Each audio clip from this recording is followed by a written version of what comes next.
News, ಇದು ನಿಮ್ಮ ಧ್ವನಿ. ನಮಸ್ಕಾರ. ಎಸ್ ನ್ಯೂಸ್ಗೆ ಸ್ವಾಗತ. ನಾನು ಎಸ್ ದೇವೇಂದ್ರಗೌಡ. ಇಂದಿನ ಮುಖ್ಯಾಂಶಗಳು. ದೆಹಲಿಯತ್ತ ರೈತರ ನಡೆಗೆ ಕಾಂಕ್ರೀಟ್ ಬ್ಯಾರಿಕೇಡ್, ತಂತಿ ಬೇಲಿಗಳು, ಮುಳ್ಳು ಹಾಸಿಗೆ ಹಾಕಿ ಪ್ರವೇಶ ತಡೆದ ಸರ್ಕಾರ. ನಾಳೆ ಕೇಂದ್ರ ಸಚಿವರಾದ ನಿತಿನ್ ಗಡ್ಕರಿ ಅವರಿಂದ ಬೈಪಾಸ್ ರಸ್ತೆ ವರ್ಚುವಲ್ ಸಭೆ ಮೂಲಕ ಶಂಕುಸ್ಥಾಪನೆ. ಹಾಸ್ಟೆಲ್ ವಿದ್ಯಾರ್ಥಿ ಸಾವು ಸಮಗ್ರ ತನಿಖೆಗೆ ದಲಿತ ಪರ ಸಂಘಟನೆಗಳ ಒಕ್ಕೂಟ ಒತ್ತಾಯ. ಭೂತರದಿನ್ನಿಯಲ್ಲಿ ಸಂವಿಧಾನ ಜಾಗೃತಿ ಜಾಥಾ, ರಥಕ್ಕೆ ಭವ್ಯ ಸ್ವಾಗತ. ಸಂವಿಧಾನದ ಬಗ್ಗೆ ಜನರಲ್ಲಿ ಅರಿವು. 9 ರಿಂದ 4:30 ಇರಬೇಕಾದ ಮನೋವೈದ್ಯ ಮಧ್ಯಾಹ್ನ 1ಕ್ಕೆ ಗಾಯಬ್. ವಾರ್ತೆಗಳ ವಿವರ. ಸ್ವಾಮಿನಾಥನ್ ಆಯೋಗದ ವರದಿಯಂತೆ MSP ಜಾರಿ ಸೇರಿದಂತೆ ವಿವಿಧ ಬೇಡಿಕೆಗಳನ್ನು ಈಡೇರಿಸುವಂತೆ ಒತ್ತಾಯಿಸಿ ಇದೇ ತಿಂಗಳು 13ರಂದು ಕಿಸಾನ್ ಮೋರ್ಚಾ ನೇತೃತ್ವದಲ್ಲಿ ರೈತ ಸಂಘಟನೆಗಳು ಮತ್ತೆ ದೆಹಲಿಯತ್ತ ಚಲೋ ಆರಂಭಿಸಿವೆ. ರಸ್ತೆ ಮಧ್ಯೆ ತಡೆದ ಸರ್ಕಾರ ರಸ್ತೆ ಮಧ್ಯೆ ಬ್ಯಾರಿಕಾಡ್, ಮುಳ್ಳು ಬೇಲಿ, ಆಶೀರ್ವಾದ ಸಿಡಿಸುವ ಮೂಲಕ ರೈತ ವಿರೋಧಿ ಧೋರಣೆ ತಾಳಿದೆ. ಒಂದು ಕಡೆ ಮಾತುಕತೆ ಮಾಡುತ್ತಾ ಇನ್ನೊಂದು ಕಡೆ ಅವರನ್ನು ದೆಹಲಿಯತ್ತ ಬರೆಯದಂತೆ ತಡೆಯುತ್ತಿದೆ. ಕೇಂದ್ರ ಸರ್ಕಾರ ರೈತ ಮುಖಂಡರಿಗೆ ನಡೆಸಿದ ಮಾತುಕತೆ ಮುರಿದು ಬಿದ್ದ ಹಿನ್ನೆಲೆಯಲ್ಲಿ ಇಂದು ಬೆಳಗ್ಗೆಯಿಂದಲೇ ರೈತರು ದೆಹಲಿಯತ್ತ ಸಾಗಲು ಆರಂಭಿಸಿದ್ದಾರೆ. ಬೆಳಗ್ಗೆಯಿಂದ ಇಲ್ಲಿವರೆಗೂ ಅವರ ಪ್ರಯತ್ನ ಸತತವಾಗಿ ನಡೆಯುತ್ತಿದ್ದು ಪೊಲೀಸರ ರೈತರ ಮಧ್ಯೆ ಜಟಾಪಟಿ ಮುಂದುವರೆದಿದೆ. ಭಾರೀ ಪ್ರಮಾಣದಲ್ಲಿ ರೈತರು ಗಡಿಭಾಗದಲ್ಲಿ ಜಮಾಯಿಸಿರುವ ಹಿನ್ನೆಲೆಯಲ್ಲಿ ಸರ್ಕಾರ ವ್ಯಾಪಕ ಪೊಲೀಸ್ ಬಿಗಿ ಭದ್ರತೆ ಮಾಡಿಕೊಂಡಿದೆ.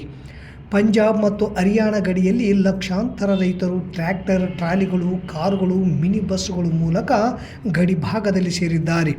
ಪೊಲೀಸ್ ಸರ್ಪಗಾವಲು ಭೇದಿಸಲು ಪೋಕ್ಲೇನ್ ಮತ್ತು JCB ಯಂತ್ರಗಳನ್ನು ಜಮಾವಣೆ ಮಾಡಲಾಗಿದೆ. ಮುಖಕ್ಕೆ ಮಾಸ್ಕ್ ಹಾಕಿಕೊಂಡಿರುವುದನ್ನು ಕಾಣಬಹುದು.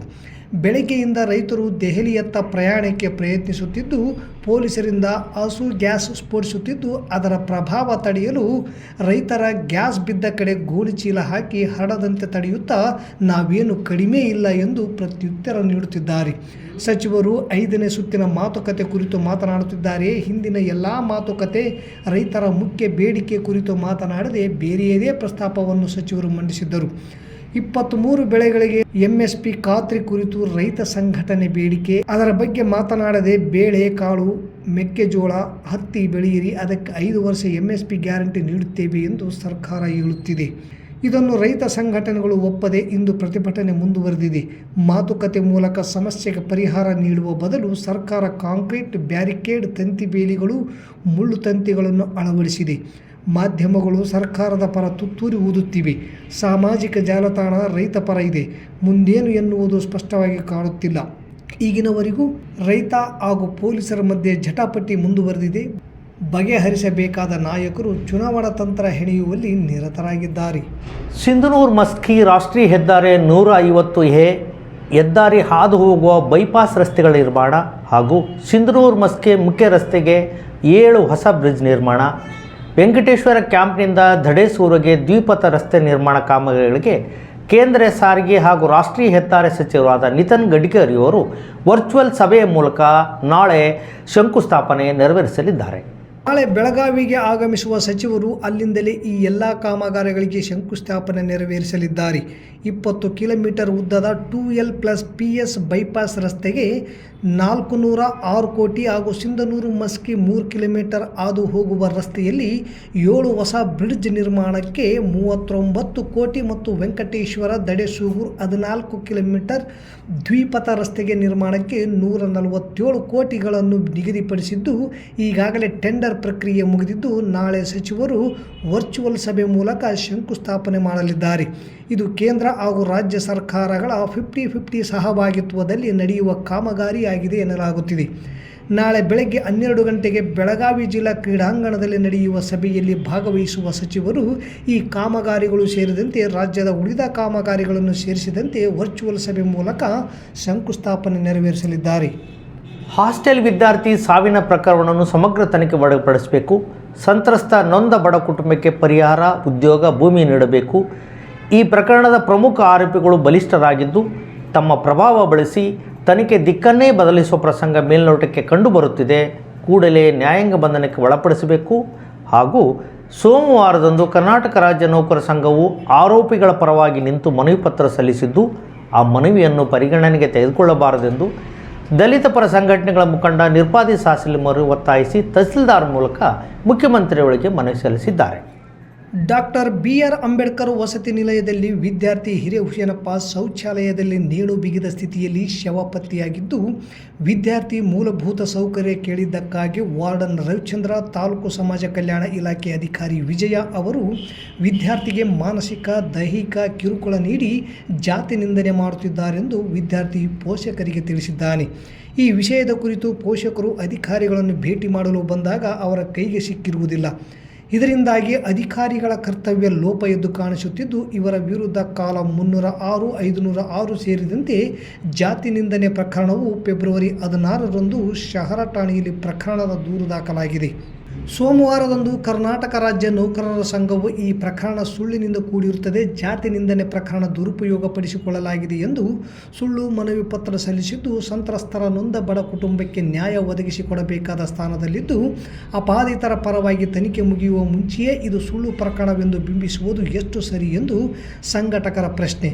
ಕಾರಣ, ಆ ಮನವಿಯನ್ನು ಪರಿಗಣನೆಗೆ ತೆಗೆದುಕೊಳ್ಳಬಾರದೆಂದು ದಲಿತ ಪರ ಸಂಘಟನೆಗಳ ಮುಖಂಡ ನಿರ್ಪಾದಿ ಸಾಸಲಮರಿ ಒತ್ತಾಯಿಸಿ ತಹಸೀಲ್ದಾರರ ಮೂಲಕ ಮುಖ್ಯಮಂತ್ರಿಗಳಿಗೆ ಮನವಿ ಪತ್ರ ಸಲ್ಲಿಸಿದರು.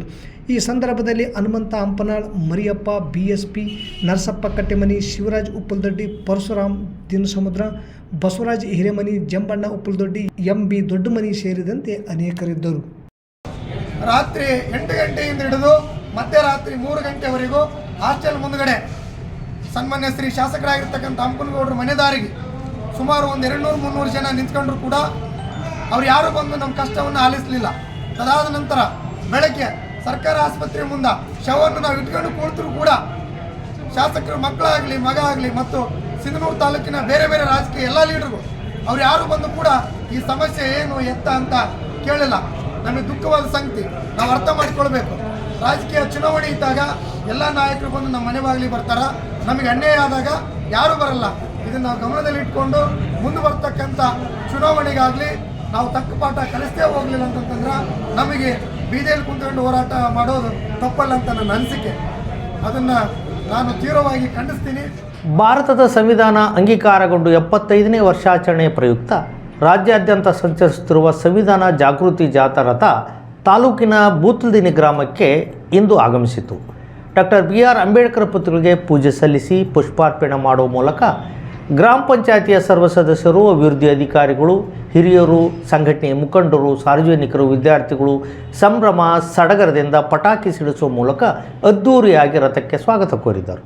ಪಂಚಾಯಿತಿ ವ್ಯಾಪ್ತಿಯಲ್ಲಿ ಬರುವ ಗ್ರಾಮಗಳ ಶಾಲಾ ಮಕ್ಕಳು ವಿವಿಧ ಬಗೆಯ ವೇಷಭೂಷಣಗಳು ಜಾಥಾ ಮೆರವಣಿಗೆಗೆ ಮೆರುಗು ತಂದು ಕೊಟ್ಟವು. ಬಾಬಾ ಸಾಹೇಬ್ ಅಂಬೇಡ್ಕರ್ ಅವರ ವೇಷಭೂಷಣ ನೋಡುಗರ ಗಮನ ಸೆಳೆಯಿತು. ಮೆರವಣಿಗೆಯಲ್ಲಿ ಕೋಲಾಟ, ಚಿಕ್ಕ ಮಕ್ಕಳಿಂದ ಹಲಗಿನಾದ, ಗೆಜ್ಜೆ ಕುಣಿತ, ಡೊಳ್ಳು ಕುಣಿತ, ಮಹಿಳೆಯರು ಕುಂಭಕಳಸದೊಂದಿಗೆ ವಿವಿಧ ಸಂಘಟನೆಗಳ ಪ್ರಮುಖರು, ಗ್ರಾಮಸ್ಥರು ಸಂವಿಧಾನ ಜಾಗೃತಿ ಜಾಥಾ ಮೆರವಣಿಗೆಯಲ್ಲಿ ಭಾಗಿಯಾಗಿದ್ದರು. ಮಸ್ಕಿ ಮುಖ್ಯ ರಸ್ತೆಯ ಬೂತಲ್ದಿನ್ನಿ ಕ್ರಾಸ್ನಿಂದ ಗ್ರಾಮದ ಸರ್ಕಾರಿ ಪ್ರಾಥಮಿಕ ಶಾಲೆಯವರೆಗೆ ಜಾಥಾ ಸಂಚರಿಸಿ ಗ್ರಾಮಸ್ಥರಲ್ಲಿ ಅರಿವು ಮೂಡಿಸಿತು. ಪ್ರಾಥಮಿಕ ಶಾಲೆಯ ಸಹ ಶಿಕ್ಷಕರಾದ ಮಲ್ಲಿಕಾರ್ಜುನ್ ಸಂವಿಧಾನ ಪೀಠಿಕೆಯನ್ನು ಬೋಧಿಸಿದರು. ನಂತರ ಬೈಕ್ ರ್ಯಾಲಿ ಮೂಲಕ ಸಂವಿಧಾನ ಜಾಗೃತಿ ಜಾಥಾವನ್ನು ಮುಂದಿನ ಪಂಚಾಯಿತಿಗೆ ಬೀಳುಕೊಟ್ಟರು. ಗ್ರಾಮ ಪಂಚಾಯಿತಿಯಲ್ಲಿ ಸಾರ್ವಜನಿಕರಿಗೆ ಊಟ ಹಾಗೂ ಕುಡಿಯುವ ನೀರಿನ ವ್ಯವಸ್ಥೆ ಮಾಡಲಾಗಿತ್ತು. ಈ ಸಂದರ್ಭದಲ್ಲಿ ಗ್ರಾಮ ಪಂಚಾಯಿತಿ ಅಧ್ಯಕ್ಷೆ ಚನ್ನಬಸಮ್ಮ, ಉಪಾಧ್ಯಕ್ಷೆ ಮಹೇಶ್ವರಿ, ಸದಸ್ಯರಾದ ಯಮನಪ್ಪ, ಮಲ್ಲಪ್ಪ, ತಾಲೂಕು ವೈದ್ಯಾಧಿಕಾರಿ ಡಾಕ್ಟರ್ ಅಯ್ಯನಗೌಡ, ತಾಲೂಕು ಪಂಚಾಯಿತಿ AD ಅಮರಗುಂಡಪ್ಪ, ಸಮಾಜ ಕಲ್ಯಾಣ ಇಲಾಖೆ ACDP ಚಂದ್ರಶೇಖರ್, ಮೇಲ್ವಿಚಾರಕಿ ಮಹಾದೇವಿ ಸೂಡಿ, ಪಂಚಾಯಿತಿ ಅಭಿವೃದ್ಧಿ ಅಧಿಕಾರಿ ನಿಂಗಪ್ಪ, ಕೃಷಿ ಅಧಿಕಾರಿ ಇಬ್ರಾಹಿಂ, ಕಂದಾಯ ಕೊಟ್ರೇಶ್, ನವೀನ್ ಕುಮಾರ್ ಗಡಾದ್, ಮುಖಂಡರಾದ ಖಾಜಾ ಹುಸೇನ್, ಶರಣಪ್ಪ ಸೋಮನಾಳ್, ಮಹಾಕಾಳೆಪ್ಪ, ವಕೀಲರಾದ ಹನುಮಂತಪ್ಪ, ಅಯ್ಯಪ್ಪ, ದುಗ್ಗಪ್ಪ ಮಲಾಪುರ್, ಅಂಬಣ್ಣ ಗೋನ್ವಾರ್, ಮೌಲಪ್ಪ ಭಂಡಾರಿ, ದುರ್ಗಪ್ಪ ಶರಣಪ್ಪ, ವೆಂಕೋಬನಾಯಕ್, ದುರ್ಗಪ್ಪ ವೆಂಕಟೇಶ್, ಆನಂದ್ ದಿಂಗರಾಜ್, ದುಗ್ಗಪ್ಪಕ್ಕೆ ನೋಡಲ್ ಅಧಿಕಾರಿಗಳು, ಶಿಕ್ಷಣ ಪೊಲೀಸ್ ಇಲಾಖೆ ಸಿಬ್ಬಂದಿ ಹಾಗೂ ಗ್ರಾಮ ಪಂಚಾಯಿತಿ ಸಿಬ್ಬಂದಿ ವರ್ಗದವರು, ಸುತ್ತಮುತ್ತಲಿನ ಗ್ರಾಮದ ಶಾಲೆಗಳ ಮುಖ್ಯೋಪಾಧ್ಯಾಯರು ಮತ್ತು ಶಿಕ್ಷಕರು, ವಿವಿಧ ಇಲಾಖೆಗಳ ಅಧಿಕಾರಿಗಳು, ಅಂಗನವಾಡಿ ಆಶಾ ಕಾರ್ಯಕರ್ತೆಯರು, ಶಾಲಾ ಮಕ್ಕಳು, ಗ್ರಾಮಸ್ಥರು ಉಪಸ್ಥಿತರಿದ್ದರು.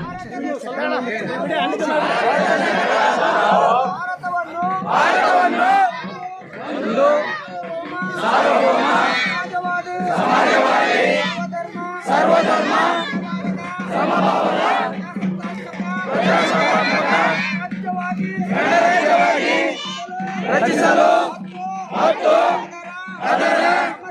ಸಮಸ್ತ ನಾಗರಿಕರಿಗೆ ಸಾಮಾಜಿಕ ಆರ್ಥಿಕ ಮತ್ತು ರಾಜಕೀಯ ನ್ಯಾಯ ವಿಚಾರ ಅಭಿವ್ಯಕ್ತಿ ವಿಶ್ವಾಸ ಧರ್ಮಶ್ರದ್ಧೆ ಮತ್ತು ಉಪಾಸನಾ ಸ್ವಾತಂತ್ರ್ಯ ಸ್ಥಾನಮಾನ ಹಾಗೂ ಅವಕಾಶ ಸಮಾನತೆ ದೊರೆಯುವಂತೆ ಮಾಡಲು ಮತ್ತು ವ್ಯಕ್ತಿ ಗೌರವವನ್ನು ರಾಷ್ಟ್ರದ ಏಕತೆಯನ್ನು ಹಾಗೂ ಅಖಂಡತೆಯನ್ನು ಸುನಿಶ್ಚಿತಗೊಳಿಸಿ ಅವರಲ್ಲಿ ರಾಷ್ಟ್ರಭಾವನೆಯನ್ನು ವೃದ್ಧಿಗೊಳಿಸಲು ಶ್ರದ್ಧಾಪೂರ್ವಕವಾಗಿ ಸಂಕಲ್ಪ ಮಾಡಿದವರಿಗಾಗಿ ನಮ್ಮ ಸಂವಿಧಾನ ಸಭೆಯಲ್ಲಿ 1949ನೇ ಇಸವಿ ನವೆಂಬರ್ ತಿಂಗಳ 26ನೆಯ ತಾರೀಖಾದ ಈ ದಿವಸ ಈ ಮೂಲಕ ಈ ಸಂವಿಧಾನವನ್ನು ಅಂಗೀಕರಿಸಿ ಅರ್ಪಿಸಿಕೊಂಡಿದ್ದೇವೆ. ಮಾನಸಿಕ ನೆಮ್ಮದಿ ನೀಡಬೇಕಾದ ವೈದ್ಯ ಮನೋಹರ್ ಪತ್ತಾರ್ ಎಲ್ಲ ರೋಗಿಗಳು ಸಿಗದೆ ಮಾನಸಿಕ ಒತ್ತಡ ಹೆಚ್ಚಳ ಮಾಡುವುದು ಎಷ್ಟು ಸರಿ? ಬರುವುದೇ ತಿಂಗಳಿಗೆ ಒಂದು ಬಾರಿ. ಬೆಳಗ್ಗೆ 9ರಿಂದ ಸಂಜೆ 4:30 ಇರಬೇಕಾದ ವೈದ್ಯರು ಮಧ್ಯಾಹ್ನಕ್ಕೆ ಹೊರಟು ಹೋದರೆ ರೋಗಿಗಳಿಗೆ ನ್ಯಾಯ ಒದಗಿಸಲು ಸಾಧ್ಯವೇ? ಈ ಕುರಿತು ಜಿಲ್ಲಾ ಆರೋಗ್ಯ ಇಲಾಖೆ ಅಧಿಕಾರಿಗಳು ಗಮನ ನೀಡಲಿ ಎನ್ನುವುದು ರೋಗಿಗಳ ಅನಿಸಿಕೆ. ಸಿಂಧನೂರು ತಾಲೂಕಿನಲ್ಲಿ ಅಂದಾಜು 150 ಜನ ಮಾನಸಿಕ ರೋಗದಿಂದ ಬಳಲುತ್ತಿದ್ದು, ರೋಗಿಗಳಿಗೆ 1-2 ಗಂಟೆಯಲ್ಲಿ ರೋಗ ಗುಣಪಡಿಸಲು ಸಲಹೆ ಹಾಗೂ ಮದ್ದು ನೀಡಲು ಸಾಧ್ಯವೇ? ಕೆಲವು ಸಲ ಡಾಕ್ಟರ್ ಬರದೆ ಕೇವಲ ನರ್ಸ್ ಬರುತ್ತಾರೆ ಎನ್ನಲಾಗುತ್ತದೆ. ಬರುವುದೇ ತಿಂಗಳಿಗೊಮ್ಮೆ. ಅದು ಈ ರೀತಿಯಾದರೆ ಹೇಗೆ ಎನ್ನುವುದು ಮಾನಸಿಕ ರೋಗಿಗಳ ಮಾತು. ಇವರು ಸರ್ಕಾರಿ ತಾಲೂಕು ಆಸ್ಪತ್ರೆಯಲ್ಲಿ ಇದ್ದು ರೋಗಿಗಳ ತಪಾಸಣೆ ಮಾಡಬೇಕು. ಅಲ್ಲಿ ಸ್ಥಳದ ಕೊರತೆ ಇರುವ ಕಾರಣ ಸರ್ಕಾರಿ ಯುನಾನಿ ಆಸ್ಪತ್ರೆಯಲ್ಲಿ ರೋಗಿಗಳ ತಪಾಸಣೆ ಮಾಡುತ್ತಿದ್ದಾರೆ. ನಿನ್ನೆಯ ನಮ್ಮ ಸುದ್ದಿಯಲ್ಲಿ ಇವರು ಸರ್ಕಾರಿ ಯುನಾನಿ ಆಸ್ಪತ್ರೆಯ ವೈದ್ಯರೆಂದು ಸುದ್ದಿ ಬಿತ್ತರವಾಗಿತ್ತು.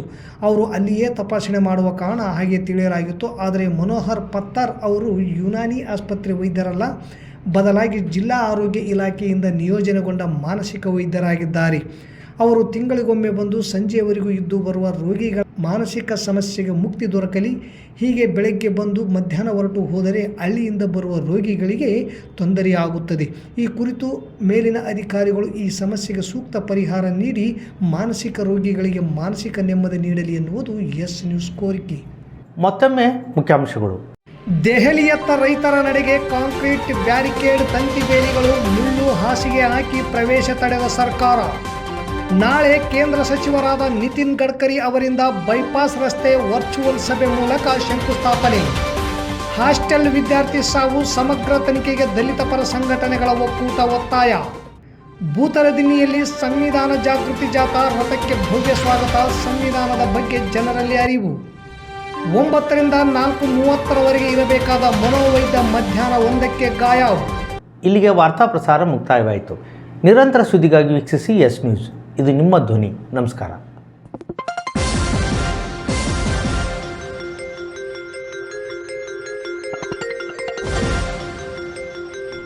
ಎಸ್ ನ್ಯೂಸ್, ಇದು ನಿಮ್ಮ ಧ್ವನಿ.